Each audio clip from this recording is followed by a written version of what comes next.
What's going on, guys? Big welcome to you all to our channel. We are Team Crushing the Meta and we are back with another Clan Selection Volume 1 reveals. Today we are talking about Gasteel. So we have done multiple videos on our channel, you could check them out. The links are in the description section below, where you will find all these videos about these clans: Narukami, Kagura, Royal Paladin, Murakami, Link Joker, and lots more. All of these reveals and the reprints, we have talked about those, and now it's time to talk about Gasteel or Dark Irregulars in general. So we talk about Gasteel himself, we talk about his minions, which are the new Grade 1 and a Grade 2, and then we also talk about the reprints. So we have the Perfect Guard, we have Killer Teal, we have the promo that we didn't get, and we also of course have Emblem Master, as it becomes more and more an important card to have in Dark Irregulars. Alright, let's start at the start and let's go with Gasteel himself. First of all, let's talk about the art and the fact that he doesn't have a marker. So Gasteel, a Grade 3, of course, evil god bishop. Gasteel, a very old friend of mine.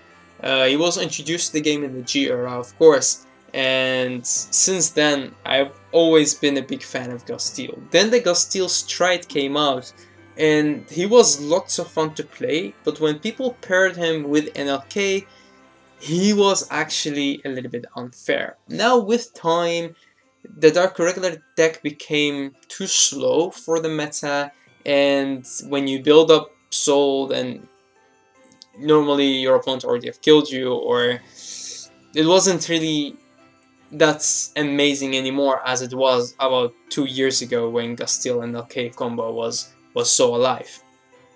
So some people like me decided to play Dark Irregulars more in Standard, especially when Charlotte was introduced, because again, I'm a big fan of Charlotte. And Charlotte was also the deck that you played Gasteel with. We're still talking about the old Grade 3 Gasteel that targets Grade 2s. But the thing about Gasteel is, from the art to the skill, he was always very unique. And why is he unique? Because he introduced something different to the clan, which was targeting and copying skill. And now he also introduced something very interesting to the clan as well, which is the fact that your opponent chooses which skills you get.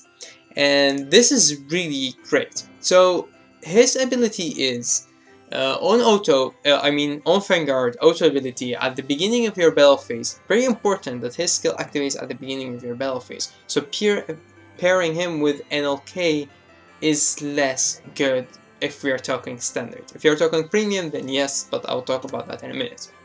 So at the beginning of your battle phase, you counterblast 1, you draw a card, and your opponent chooses one of the following abilities for every 5 cards you have in your soul. You perform the chosen effects in any order. Each effect can only be chosen once. Alright, so if you have 5, they choose 1. If you have 10 soul, they choose 2. 15, they choose 3. 20, they choose 4. More than 20, 25, 30, they still choose 4 because you only have 4 and they could not choose the same ability twice. Alright, what are the abilities that your opponent could give you? All of your front row units get an extra crit. Your opponent's Vanguard power increase or decrease to 1 until the end of turn. All of your opponent's auto abilities do not activate until the end of turn. Your opponent chooses a card from his or her hand and puts it into his or her damage zone face down. So 4 interesting abilities. Right, now, first thing that people think is this boy could kill if your opponent is sitting on 5 damage, right? So it's the same as Dust in the past. Again, yet another thing that this card has is it has all of those old units making a comeback in his ability. And Dust is one of them. It also has, of course, the Chikishima skill, giving the crit to the front row, a skill that we have had with multiple cards. The power increase, decrease, again, same as Dust. And the thing about Dust also came out at the same time that this Grade 3 came out, the same set. So that's also amazing that we see those interactions that Bushi, when they thought about this ability, they thought about the old Castile and also the time when Castile was introduced, which was the similar time where Dust was introduced. And we see lots of things from Dust make a comeback in this effect. Even the auto abilities that could not activate is actually also something that Dust did, which is Dust made your opponent a Vanguard grade 1, which meant they could not use G-guards, and with G-guards, no G-guards, less defense. In the back in the days, if you are grade 1, then you could not guard with grade 2s and higher. So also it restricted your opponent to only guarding with grade 1s and 0s. That's yet another thing. So again, very, very, very nice to see all of those make a comeback. For his last ability that he does damage face down, remember that you could still play around that the same way that Angel Feather plays around putting cards from their hand to the damage zone, which if your opponent chooses to put a Quick Shield or Protect 1, then that cards will not stay in damage. So you do minus your hand 1, but you do not get an extra damage because of the fact that they play Protect Clan or they kept their Quick Shield in hand. So again, yet very important detail that if you're sitting on 5 damage and your opponent goes to discard, there are still ways that you could get around losing if your opponent has 20 soul.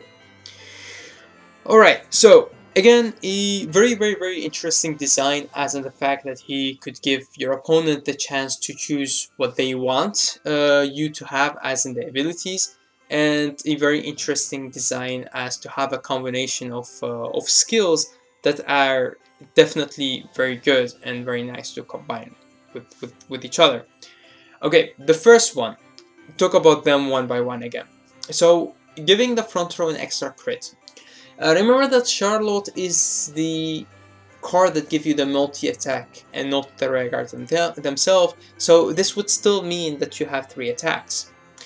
The second ability, which increase or decrease the power to 1, as long as your opponent has perfect guards and high defensive cards, that the minus 10 or 11 or 12 if you play a Force Clan is still not that effective because of the fact that you could still guard the attacks, and like Dark Regulars could power up Regulars a little bit, but again, if they're not multi-attacking, then you're good to go. Losing your auto ability could sometimes be okay, depend if you want to perfect guard or not on that turn. So again, that's also alright. And the last ability, we talked about that, giving the damage. I think the most strong ability, if you don't have a quick shield or you couldn't get a quick shield and you're not playing a Protect Clan and you're sitting on 5 damage and your opponent goes to this, then you definitely would hope that they don't have 20 cards in soul, because if they do, then you're dead, boy. You are dead because there is no way to heal. Alright, so that's for Castile in Standard. Now, finally, talk about Castile in Premium. Oh god, what did they do? Oh damn. I'm not a religious person, but oh boy, what did they do? Okay, so Castile in combination with Castile is crazy, because we're talking about Premium and we're talking about the Castile Stride, and the Castile Stride target 2 units and he gets his ability. So because this card doesn't have a marker, that is not bad if you target it with Castile, because you don't ride it, so you don't get the marker anyway. The combinations that you could do with this card, you could combine him with NLK to get the re-ride, and that's good, right? Because you could always rewrite back to cards like Charlotte, and with Charlotte you could still restand your front row, and that's crazy too. You could target this card and a Charlotte to have a strong front row which has a crit and stuff, and in Premium your opponent could not afford to lose their auto abilities because the G-guards, because of the protects markers, because of the perfect guards, because of so many things that you have to keep in mind while you play premium that your opponent could not lose their auto abilities. Taking a damage may be not that bad in premium at all because you make a loss of hand advantage and 1 damage is okay, right? So the first ability of getting a critical is also could be very hard to deal with, because if your opponent start multi-attacking, you don't want to give them crits the front row. Again, a very interesting card to put in premium for the fact that it actually, with your opponent choosing which ability they want to give you, they actually give away what they have in hand, and with that you could read what your opponent has. And I think this is the card that I was waiting for to start making a premium Dark Irregular deck, and again, just for the fun of it. Alright, enough about Gasteel. We've talked a lot about Gasteel, but again, it is a card that I love a lot to play, especially the old Gasteel. And how will Gasteel play in Standard and Premium? In Standard, he will be a card that you tag in your deck as a 1-off or a 2-off, but in Premium, he will also be a 2-off card that you will target with your Gasteel Stride. To play with NLK, with Charlotte, with Emblem of Master of the Fifth Element, with whatever you want to make a combination of, but I think Gasteel is definitely a card that I will play in Premium. Now let's talk about the Grade 1 and the Grade 2. So we have the Grade 2 right here and a Grade 1. First, let me say a very nice art and a combination of colors when it comes to these two cards. And the ability of the Grade 1 and the Grade 2, let's talk about them. You could find all of these on Facebook. If you are not a part of our Facebook group, you could be a part of it. And we upload these kind of things, of course, daily with every reveal. So the Grade 2, which is a Poisonic Abductor. Interesting name. This is this one. That's this card, the Grade 2. So he has the ability, which is definitely very good. It's Vanguard and Vanguard. An auto ability when placed, you counter +1 and you discard a card from your hand. You search your deck for up to 3 cards. They have to be Grade 2 or less. Your normal units. Okay. They have to be the same card name, of course. So you put 2 cards from among them into your soul and you call the rest into Vanguard Circle. So for this skill to work, you have to have 3 or 4 copies of that card in your deck, right? Because again, his skill is a counter +1, discard a card from hand. You search your deck for up to 3 Grade 2 or less normal units. Okay, so 3 is the max. And then you put 2 into your soul and you draw. You call the other one. So how does this work? Well, it actually gives you a little bit of field presence, or sometimes if you're missing something, you could search into the Emblem Master. The Emblem Master will cost you yet another Counterblast. You're burning through 2 Counterblasts, but you could make a little, like a combo out of it. He doesn't give you the satisfaction of adding a Grade 3 into your hand, of course, because that would be crazy, but he does give you the fact that you could call whatever you want. This works, of course, with Killer Tail. This works with the new Ironheart Assassin as in the Grade 1. It is just overall a very strong Grade 2, but I would not say it's broken because of the fact that it still costs you a Counterblast and a card from your hand. So you're breaking even with the amount of cards you have, because you discard a card and you call another one, but at the same time, you're still paying 1 Counterblast for the Soul Charge of 2, but you could Soul Charge whatever you like. For the Grade 1, he has the ability on Auto Regards. When it attacks or boosts, you may Soul Charge 1, and if you have 3 of him in your soul, then you get to Counter Charge 1. Alright, that's a very good ability. The timing is different than Killer Tail for the Counter Charge, so that's interesting because it makes it also interesting to play in Premium or also in Standard because it has a different timing, although I still think that Killer Tail could be better in Standard. But he has the second ability which said, when rolled upon, you may call this to Vanguard Circle. Which means that if this is the only Grade 1 you have in your hand, he's also an 8k, it is good to have this instead of a Killer Tail, because you could write this and then next turn you could ride into Emblem Master, and then if you have the counterblast, you could choose to call this out of your soul, and then you target him with Emblem Master, and you put the other 3 copies from him from your deck or drop zone into your soul, and with that you will be set to go, because you'll have 3 cards of him in your soul, and when he boosts or attacks you also will get the counter charge. So it's good to have this in the deck. I think that now we have Yellow Bolt, we have this card, and we have Killer Tail, and we could choose whatever we want to add to the deck, because it's good to have the options to add whatever we like, right? So that's for him. And now we talk about the reprints. So of course we have the Perfect Guard.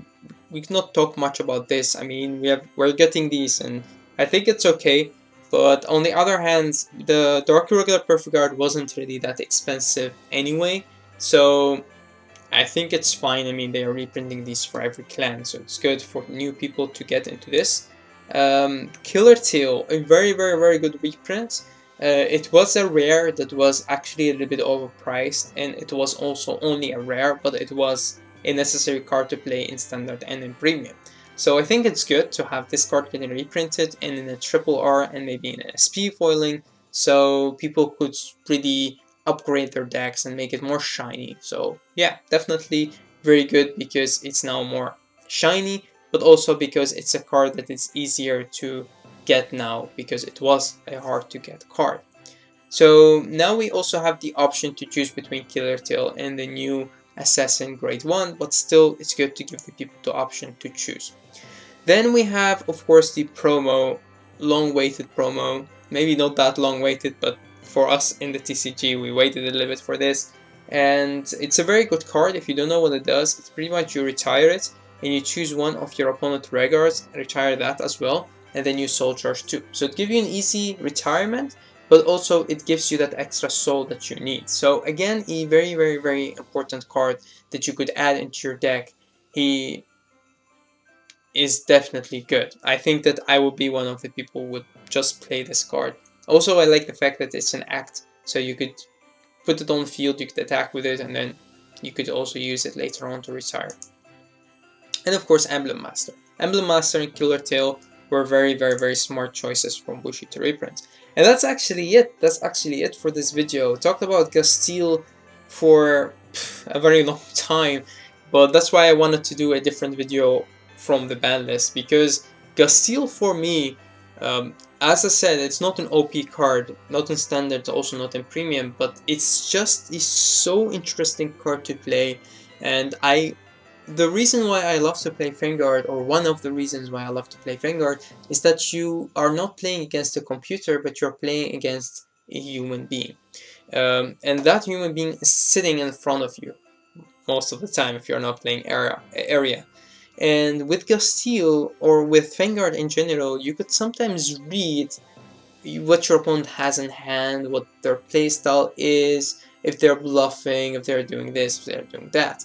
And Gasteel is perfect for that, because he gives you the satisfaction to know what your opponent fears the most and what they do not fear the most. So if they will I will not give you the negates or auto abilities could not activate, means that they actually do not have that much normal shield in hand, or they are afraid to die.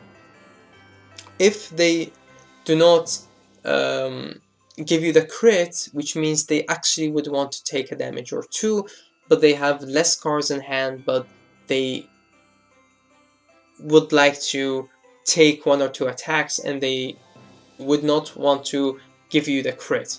So the crit versus putting you at 1 is also very interesting, because if they have few cards in hand, they could give you the skill that their finger becomes a grade 1, and they could take 1 or 2 or maybe all the 3 attacks. But if they have lots of cards in hand, they sometimes will say, yo, I will go down to 1, as in the power of my finger, and then you get the crit.